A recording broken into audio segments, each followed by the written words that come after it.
If you've ever been underestimated by your own family who called you weak when you were actually fighting to walk, hit that like button and subscribe right now. You're not going to want to miss what happened next. My name is Elena Vasquez, and for 6 years, my family told everyone I was faking my muscular dystrophy diagnosis for attention.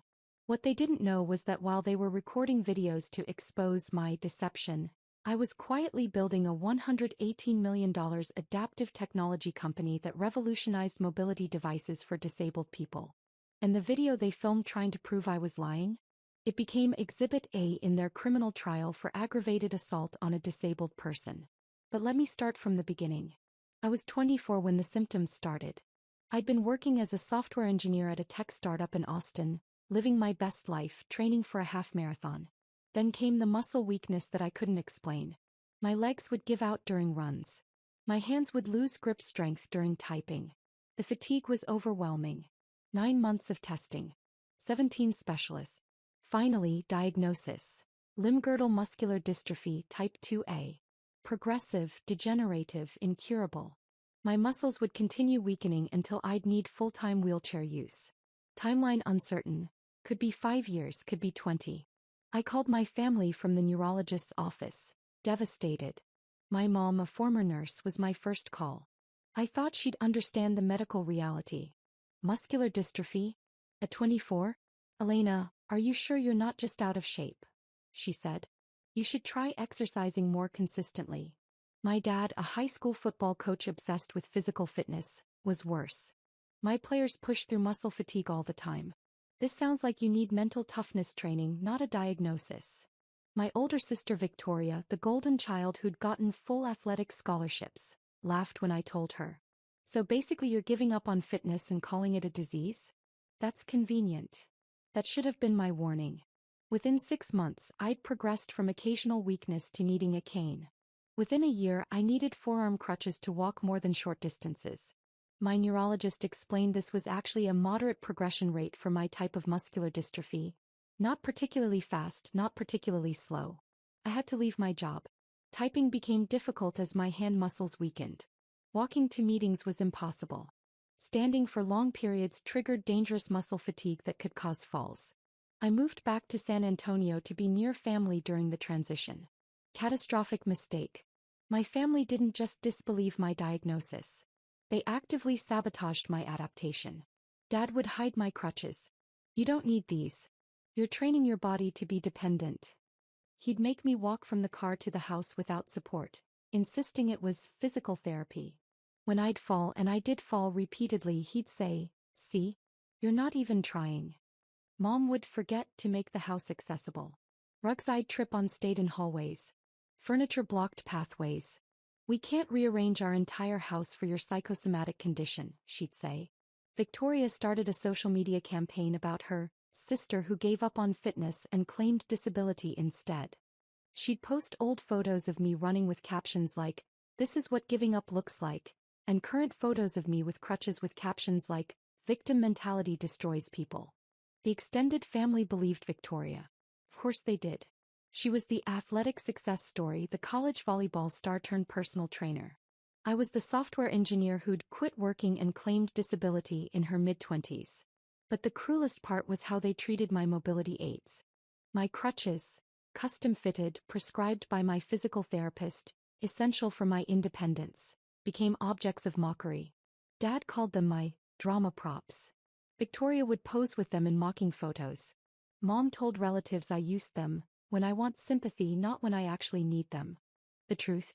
I needed them every single time I used them. Limb-girdle muscular dystrophy affects the shoulder and hip muscles most severely. Without support, my legs would literally give out. Walking unassisted wasn't trying harder. It was dangerous. I had multiple falls in the first 2 years. Broken wrist from falling downstairs when Dad hid my crutches. Concussion from collapsing in the kitchen when Mom insisted I could walk normally if I just tried. Bruised ribs from falling in a parking lot when Victoria snatched my crutches away as a joke. Each injury was dismissed as my own clumsiness. "If you'd build muscle instead of depending on crutches, you wouldn't fall," Dad would say. The worst moment came at a family reunion 3 years ago.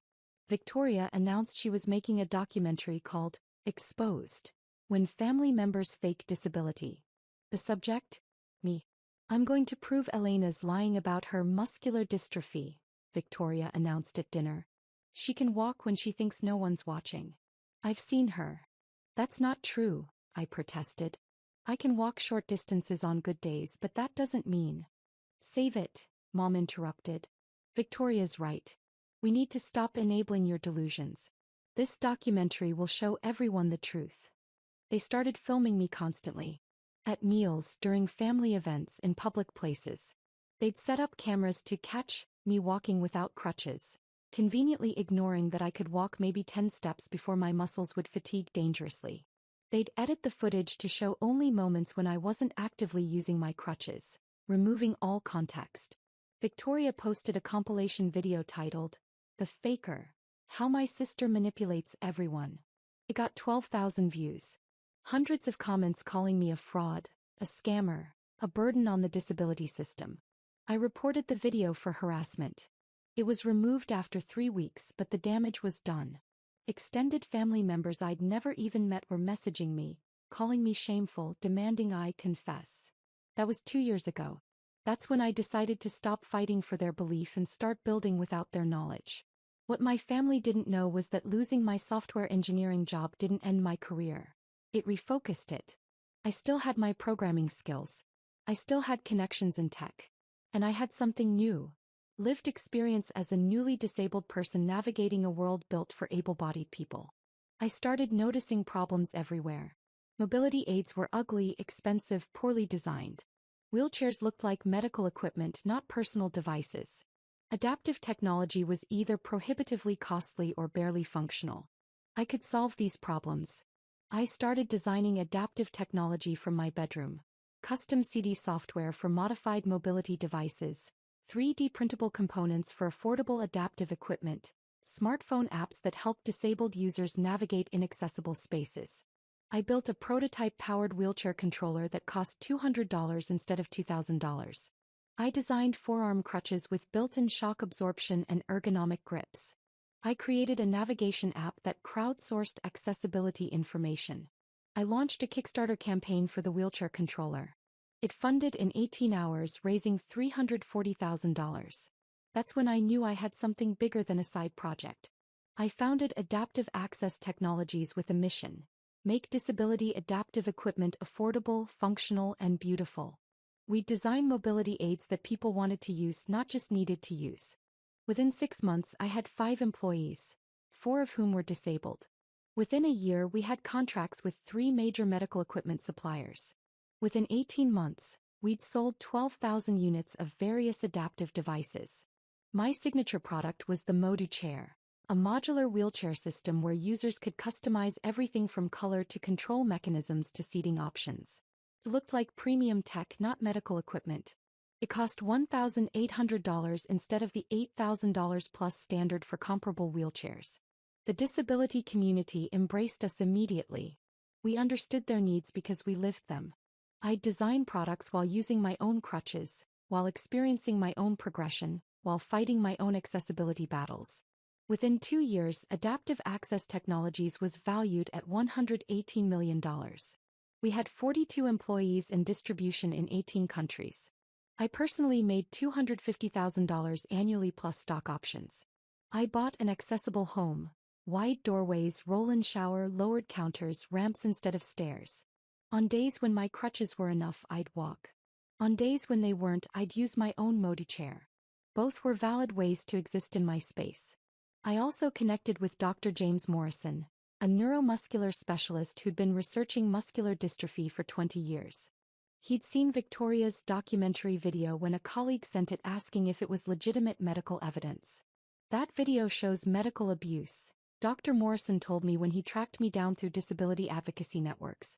Your family is filming what they think is evidence of malingering. What they're actually documenting is a textbook case of disability progression and family-induced trauma. He offered to testify if I ever pursued legal action. He also started documenting my case. Genetic testing confirming my diagnosis, EMG results showing progressive muscle deterioration, physical therapy notes documenting my falls and injuries. Elena, what your family is doing is dangerous, Dr. Morrison said during one appointment. Forcing someone with limb-girdle muscular dystrophy to walk without support isn't tough love. It's reckless endangerment. Falls can cause serious injuries. Overexertion can accelerate muscle damage. They think they're helping, I said weakly. They're assaulting you, he corrected. And they're filming it. If they ever cross the line from neglect to active harm, you'll have evidence. So will I. I kept building my company, kept succeeding despite my family's sabotage, and kept all of it secret. Why? Because I needed to know if they'd love me without money. If they'd believe my diagnosis even when I wasn't successful. If they'd support me when they thought I had nothing. I already knew the answer. But I wanted them to prove it one final time. The Thanksgiving that changed everything was Mom's idea. A final family gathering before we stop enabling Elena's victim behavior, she announced in the family group chat. The invitation came with rules. Elena will not bring mobility aids. This is a crutch-free holiday. We need to see her walk normally or admit she's faking. I almost didn't go. But my lawyer, Patricia Gomez, convinced me otherwise. Elena, I've been reviewing the videos Victoria posted, Patricia said during our consultation 2 weeks before Thanksgiving. She deleted most of them after your reports, but I've archived everything. These videos show your family members physically forcing you to walk without prescribed medical devices, mocking your falls and documenting your injuries while laughing. She showed me the compilations she'd made. They were horrifying to watch objectively. In one clip, Dad yanked my crutches away, I fell hard and Victoria kept filming while laughing. In another, Mom demanded I walk across the room normally. I collapsed halfway and Dad said, "Stop being so dramatic." This is criminal assault and battery, Patricia continued. But juries need clear, undeniable evidence. If they try something similar at Thanksgiving and we can get them to film it themselves, we'll have everything we need. You want me to let them hurt me? I asked. I want you to document them hurting you one final time with their own cameras so we can stop them from hurting anyone else, Patricia corrected. Dr. Morrison has agreed to be present at a nearby location. I'll have Officer Davidson on standby. She specializes in disability abuse cases. If they assault you, we'll have immediate response and irrefutable evidence. I agreed. But I also prepared. I wore a hidden body camera, legal in Texas with single-party consent.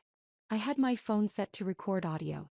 I'd gotten a medical examination from Dr. Morrison 2 days before Thanksgiving, documenting my current muscle strength and mobility level, so any injuries could be immediately attributed to the holiday incident.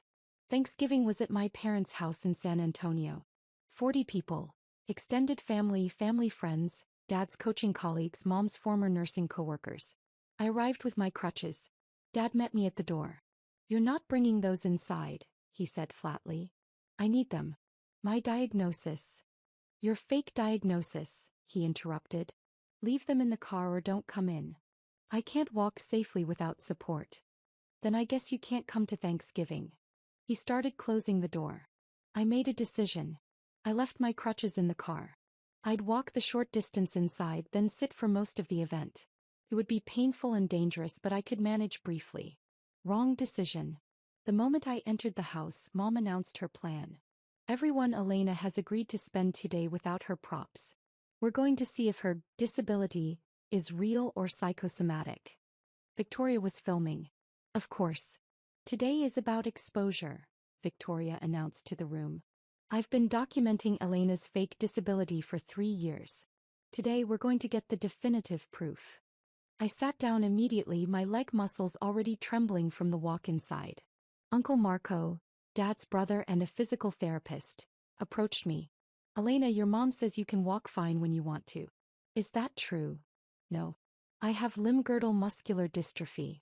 I can walk very short distances, but my hip and shoulder muscles are progressively weakening." "Stand up," Dad ordered. I just walked inside. "I need to rest." "Stand up," he repeated loudly. The room went quiet. I stood unsteadily. My legs were already shaking. "Now walk to the kitchen," Mom said. "No support. Show everyone you've been lying." "I can't safely walk that far without." Dad grabbed my arm roughly, pulling me upright. "You're going to walk or you're going to admit you're faking." Victoria's camera was running, capturing everything. "Drop a comment and let me know where you're watching from tonight." "Walk," Mom commanded. I took 3 steps. My right leg gave out. I started falling. Dad caught me but not gently, he shoved me back upright. Stop being dramatic. Walk. I took 4 more steps. My legs were trembling violently now, muscles failing. She's faking the shaking, Victoria narrated for her camera. Watch, she's going to pretend to fall. I wasn't pretending. My muscles were literally failing. This is what limb-girdle muscular dystrophy does. The muscles stop responding, stop supporting weight, stop functioning. I collapsed completely. I hit the hardwood floor hard. My left knee struck first, then my shoulder, then my head bounced off the floor. The room gasped. Several relatives moved forward to help. And oh, Dad shouted. Don't help her. This is part of her performance. I lay on the floor, pain radiating through my knee and shoulder, room spinning from the head impact. I tried to push myself up but my arms wouldn't support my weight.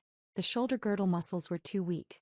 Get up, Mom said coldly, standing over me. Stop playing victim. I can't, I gasped. My muscles, they're not. I need help. You need to stop lying, Victoria said, kneeling down to get a better camera angle of me on the floor.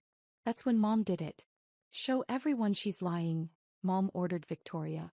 Get clear footage of this fake fall. Dad approached me again. Make her walk without support. Force her to stand. He grabbed both my arms and yanked me upright. My legs couldn't support my weight. I collapsed again immediately. He pulled me up again. I fell again. Victoria kept filming. This is proof she's not even trying. Watch, she's letting herself fall on purpose. I wasn't. My muscles were completely exhausted. Forcing someone with muscular dystrophy to repeatedly stand after muscle failure is like forcing someone with a broken leg to walk. The body part literally cannot function. Dad tried a 3rd time. This time when I collapsed, I hit the coffee table corner with my ribs. Sharp, intense pain. Possibly cracked ribs. I lay on the floor crying, unable to get up, in severe pain, while my father stood over me demanding I stop the performance. Several relatives were crying. Uncle Marco was on his phone. Aunt Sophia was yelling at my parents to stop. Then Patricia Gomez walked in. She'd been waiting outside. I'd given her a key, asked her to intervene if things escalated. She'd heard everything through my body camera audio feed. I'm Patricia Gomez, Ms. Vasquez's attorney, she announced. I'm invoking immediate protective custody under Texas dependent adult abuse laws. No one touch Elena. Officer Davidson followed her in uniform. San Antonio Police. I'm responding to a report of assault on a disabled person. The room froze. Patricia knelt beside me carefully. Elena, are you injured? Knee, shoulder, ribs, head, I managed. Can't stand. Muscles failed. Officer Davidson called for paramedics while Patricia documented my visible injuries with her phone. Mom tried to intervene. This is ridiculous. She's faking. Ma'am, I've been listening to audio from Elena's body camera for the past 45 minutes, Patricia said coldly. I have recordings of you ordering her to walk without prescribed medical devices, her father physically forcing her to stand despite her stating she couldn't, and you filming her collapse as proof she's faking. That's aggravated assault on a disabled person. She turned to Victoria. And you filmed everything. You've been creating documentary evidence of your family assaulting your disabled sister for 3 years. Victoria's face went white. I was exposing her lies. You were documenting felony assault, Officer Davidson corrected. The videos you posted online? We've archived all of them. The video you just recorded? That's Exhibit A. Paramedics arrived within 8 minutes. They confirmed I couldn't walk. My leg muscles were completely exhausted. A known complication of muscular dystrophy when pushed beyond capacity. They found significant bruising forming on my knee and ribs, possible concussion from the head impact and shoulder strain. They loaded me onto a stretcher. As they did, Dr. Morrison arrived. Patricia had called him the moment things escalated. I'm Dr. James Morrison, Elena's neurologist and a neuromuscular disease specialist, he announced to the room. I examined Elena 2 days ago. Her muscle strength scores were consistent with moderate limb-girdle muscular dystrophy progression. I documented that she requires bilateral forearm crutches for any walking beyond 10 to 15 steps. He looked at my parents. You forced her to walk over 30 steps without support. then physically lifted her repeatedly after muscle failure. Do you understand what that means? It means she needs to try harder, Dad said stubbornly. It means you caused muscle damage that could accelerate her disease progression, Dr. Morrison said, his voice icy. Limb-girdle muscular dystrophy is a degenerative muscle disease. Forcing someone to use failed muscles causes microscopic tearing that can worsen the dystrophy. You may have permanently damaged her remaining muscle function. Mom's face drained of color. We didn't know. You didn't want to know, Dr. Morrison corrected. Multiple doctors confirmed her diagnosis. You chose to disbelieve them. That's not ignorance. That's willful negligence resulting in harm. Officer Davidson stepped forward. Mr. and Mrs. Vasquez, I'm placing you under arrest for aggravated assault on a disabled person. You have the right to remain silent. This is insane. Dad shouted. She's our daughter. We were trying to help her. You were assaulting her, Officer Davidson corrected. And you filmed it yourselves. Victoria Vasquez, I'm also arresting you for assault. You physically participated in forcing your sister to walk beyond her capacity, and you documented the assault for distribution.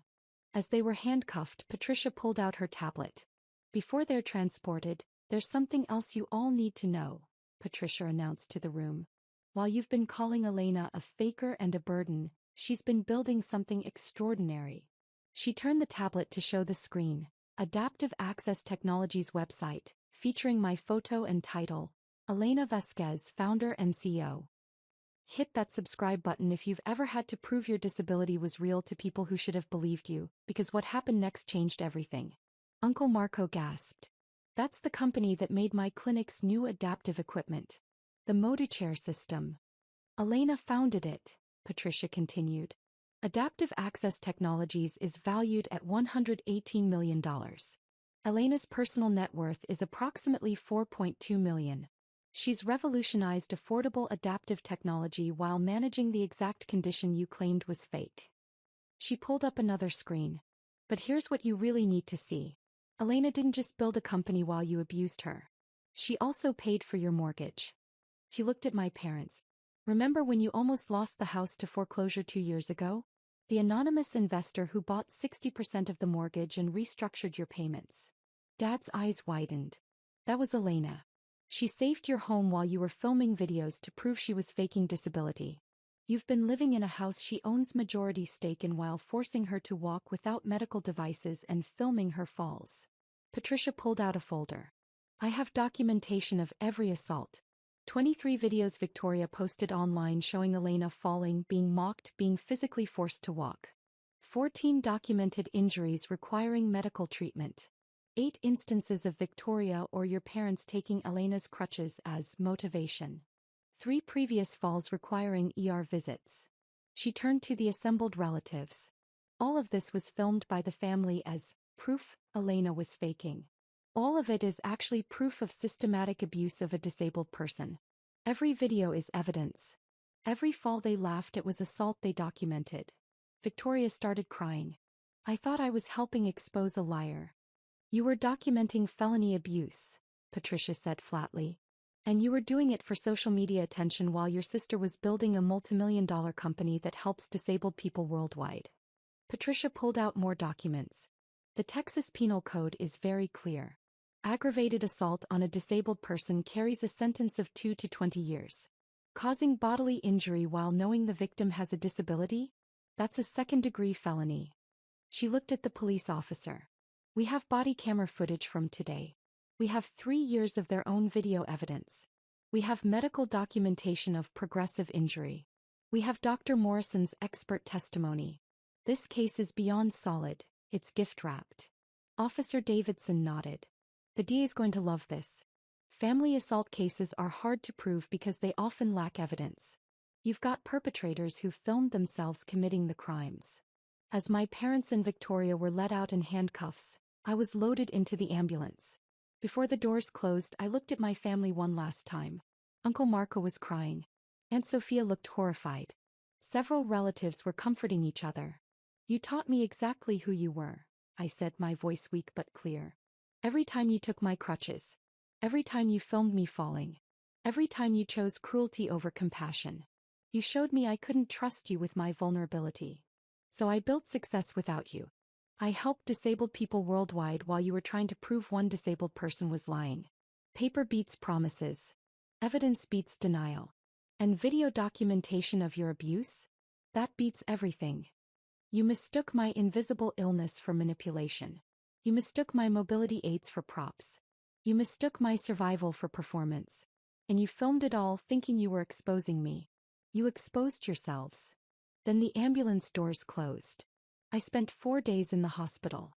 Severe muscle strain requiring 4 steroids to reduce inflammation. Cracked rib confirmed via X-ray. Grade 2 concussion requiring monitoring. Deep tissue bruising on my knee that would need physical therapy. Dr. Morrison stayed in close contact, documenting everything for the legal case. The muscle strain you sustained could set back your functional capacity by 6 to 12 months, he explained.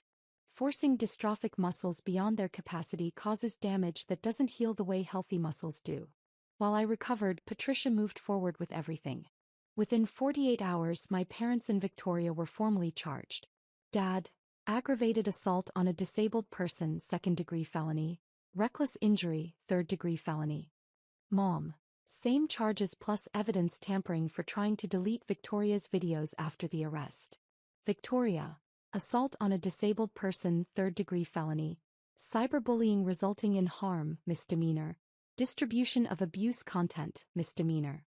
The bail hearing was brutal for them. The judge reviewed the body camera footage from Thanksgiving. He watched me collapse 3 times, watched my father forcibly lift me, watched me hit the coffee table. This is one of the clearest cases of disability abuse I've seen, the judge stated. Bail is set at $100,000 each. And I'm issuing immediate restraining orders. Defendants are prohibited from any contact with the victim. They couldn't afford bail. They sat in county jail for 2 weeks before extended family scraped together bail money. Within 1 week the story went viral. Family arrested after videos they filmed to expose Faker became evidence of disability abuse. Victim is tech CEO who revolutionized adaptive equipment. The news coverage included clips from Victoria's videos, edited to show the full context of me falling and being mocked, not just the misleading compilations she'd posted. Disability rights advocates were outraged.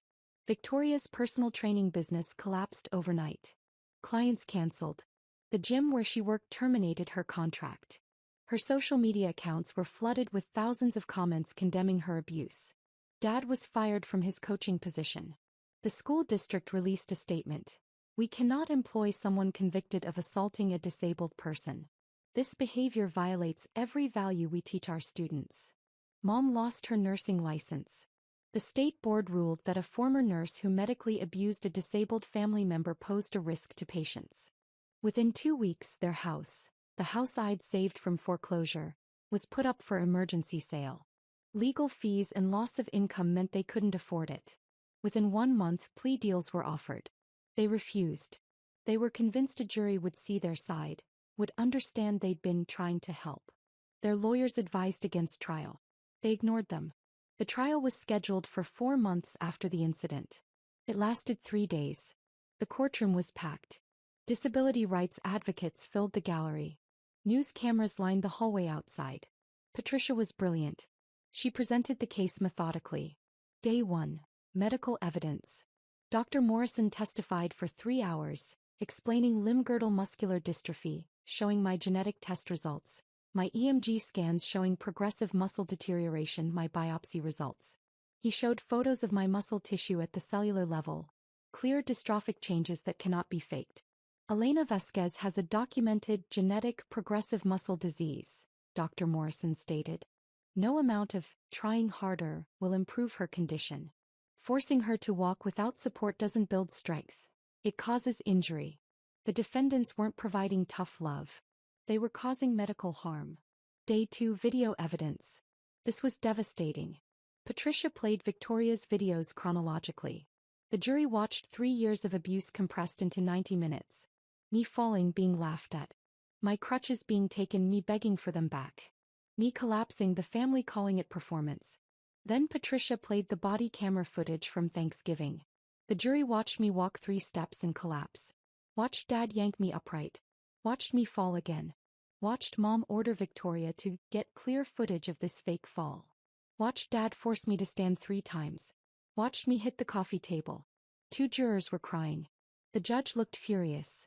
The defendants filmed this themselves, Patricia stated.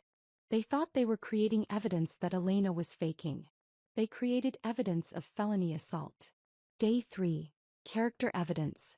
Patricia called 12 witnesses. Adaptive Access Technologies employees who testified about my work ethic and my genuine disability management. Dr. Morrison's colleagues who'd examined me. Physical therapists who documented my falls and injuries. Uncle Marco who testified that he'd witnessed the Thanksgiving assault and was horrified by his brother's behavior. Then Patricia called me. I wheeled into the courtroom in my Modi chair. My legs weren't reliable enough for crutches after the Thanksgiving incident. That itself was evidence of the lasting harm they'd caused. I testified for 2 hours. I explained my diagnosis, my symptoms, my progression. I explained how my family's abuse had made my medical management harder, more dangerous, more traumatic. They didn't just doubt my diagnosis, I said. They actively prevented me from safely managing my disability. They took prescribed medical devices. They forced me into situations that caused injury. They filmed my suffering and posted it online to mock me. And the worst part? They did this while I was achieving extraordinary success. I built a company that helps disabled people worldwide. I created affordable technology that changes lives. I did this while managing a progressive muscle disease and while enduring systematic family abuse. They called me weak. They called me a faker. They called me a burden. But I was stronger than all of them. I survived my disease and their cruelty. And I succeeded beyond anything they imagined. The defense tried to argue the family had good intentions, that they genuinely believed I was exaggerating, that the Thanksgiving incident was an accident. Patricia destroyed them in cross-examination. Did the defendants have access to medical records confirming the diagnosis? Yes. Did multiple doctors explain the condition to them? Yes. Did Elena repeatedly tell them she needed mobility aids? Yes. And did they film themselves taking those aids away and forcing her to walk anyway? Yes. Good intentions, or willful assault. The prosecution rested. Closing arguments took 30 minutes each. Patricia's closing was powerful. The defendants wanted to prove Elena was faking disability. They filmed 3 years of evidence. That evidence proved only one thing: their own cruelty. The Thanksgiving video shows aggravated assault captured by the perpetrators themselves. The verdict is obvious. The jury deliberated. 10 minutes. They came back. Guilty on all counts. The sentencing and aftermath. Sentencing was 2 weeks later. The judge was uncompromising. Dad. 7 years in state prison for aggravated assault on a disabled person, reckless injury and pattern of abuse. 5 years probation after release. $180,000 restitution for my medical costs and therapy. Mom. 5 years in state prison for aggravated assault, evidence tampering and pattern of abuse. 3 years probation. $120,000 restitution. Victoria. 3 years in state prison for assault and cyberbullying resulting in harm. 5 years probation. $95,000 restitution. Permanent ban from social media platforms per probation terms. This was systematic, documented, and horrifying abuse of a disabled family member, the judge stated. You filmed yourselves committing these crimes. You distributed the footage online. You showed no remorse until facing consequences. This sentence reflects the severity of your actions and aims to deter others from similar abuse. They're currently serving their sentences. I haven't visited. The restraining orders remain in effect even during their incarceration. My company continues thriving. We've expanded to 63 employees and launched the ModiChair 2.0 with AI-assisted navigation. Valuation reached $167 million. We've sold over 40,000 adaptive devices worldwide. I'm in a relationship with someone I met through disability advocacy work. Marcus uses a wheelchair due to spinal cord injury. He's never once questioned if I'm really disabled or suggested I'm not trying hard enough. He understands good days and bad days, crutches and wheelchairs, visibility and invisibility of disability. My leg function has declined since the Thanksgiving incident.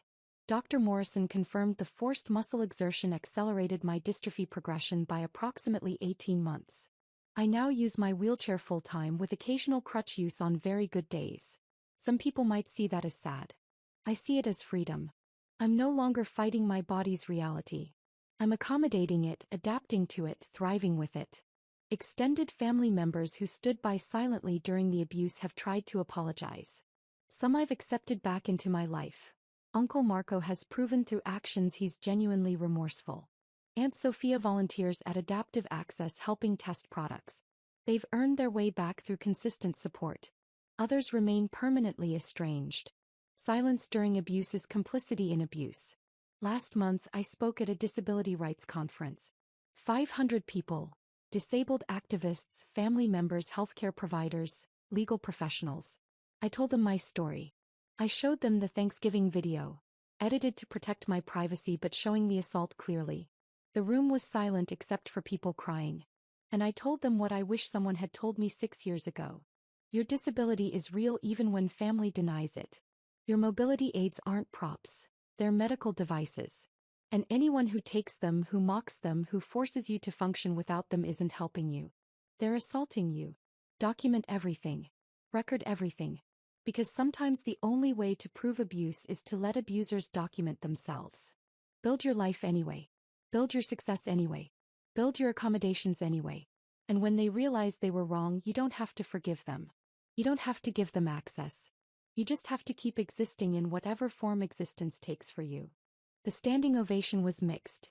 Some stood, some stayed seated, some raised their mobility aids. A room full of people who understood that participation looks different for everyone. That's my family now. As for my biological family, they're in prison. Their lives destroyed by their own cruelty, documented by their own cameras, proven by their own evidence. Sometimes people ask if I regret pressing charges. If I think prison is too harsh. If I should have shown mercy. The answer is no. They didn't show mercy when they took my crutches. They didn't show mercy when they filmed me falling. They didn't show mercy when they posted those videos online. They didn't show mercy when they forced me to walk until my muscles failed and I hit the floor 3 times. Why should I show them mercy they never showed me? They wanted proof I was faking. They got proof of their own crimes instead. That's not revenge. That's justice. That's consequence. That's a jury of their peers saying you're guilty, after 10 minutes of deliberation. I'm not a faker. I'm not weak. I'm not a burden. I'm a CEO, a disabled innovator, a survivor, a person who built something extraordinary while her family was documenting their own felonies trying to prove she wasn't really disabled. And if my family ever gets released from prison and sees this story, I hope they finally understand. You didn't expose my lie. You exposed your cruelty. You didn't prove I was faking. You proved you were dangerous. And the video you filmed, the one you thought would vindicate you, became Exhibit A in your conviction. Your cameras. Your evidence. Your prison sentence. If you've ever had to prove your disability was real to people who should have believed you, tell me your story in the comments. What would you have done? And if you're currently dealing with family who won't believe your condition, document everything with your own recordings, get medical professionals on your side, know your legal rights, and remember, your disability is real even if they deny it. Their denial doesn't change your reality. It reveals their character. Subscribe for more stories about people who proved everyone wrong. Because sometimes the best response to your faking is letting them document their own crimes while you quietly build an empire.